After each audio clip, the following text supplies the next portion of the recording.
George Washington was the only president not to belong to a political party.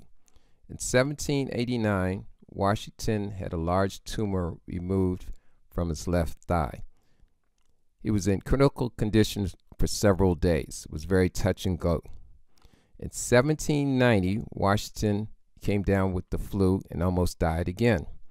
Thomas Jefferson questioned whether Washington was physically up for the job of president. Just before Washington died, in 1799, he asked his aides not to bury him until no less than 3 days had passed. Washington had a fear of being buried alive. When Washington lived in Philadelphia, Pennsylvania, Washington paid $3,000 a year to rent a house from Robert Morris. At that time, the president was paid $25,000 in today's money. Thomas Jefferson was the very first president to shake hands with people.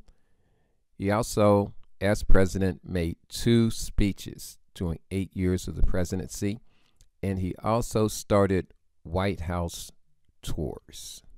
John Quincy Adams, at the age of 64, decided to go into the House of Representatives.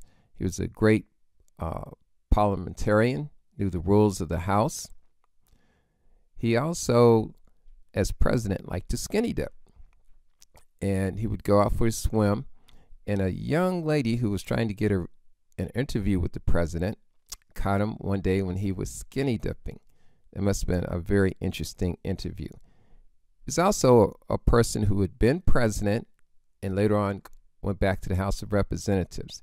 He was the only person ever to do that. In 1919, President Woodrow Wilson traveled across the United States to drum up support for his initiative for the League of Nations. Congress did not want to join the League of Nations, and President Woodrow Wilson was going across America stating his case to the American public. President Wilson thought the League of Nations was very important for the United States to join. The president traveled by train to Colorado. In Colorado, he became sick. He left Colorado and came back to the White House. And on October 2nd, 1919, President Woodrow Wilson had a stroke. No one in his cabinet knew exactly what was wrong with the president, nor was the public informed exactly what was wrong. Part of the 25th Amendment to the Constitution of the United States says if the majority of the cabinet deems the president unfit to carry out his or her duties of the office of the presidency, and 2/3 of Congress then agrees with the majority of the cabinet, the president can be removed. Presidents John Tyler, Millard Fillmore, and Andrew Johnson never had vice presidents.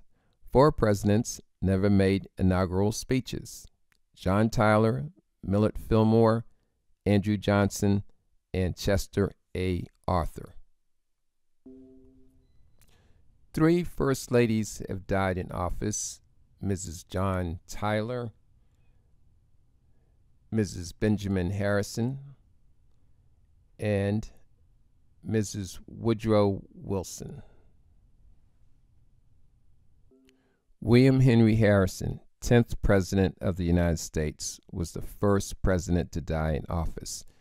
He made the longest inaugural speech in American history, a little under 2 hours long. He did not wear a coat, didn't wear a hat. It was a very cold and damp day in Washington. The president refused to change his clothes to attend a reception. President Harrison also liked to take walks at night in the damp cold.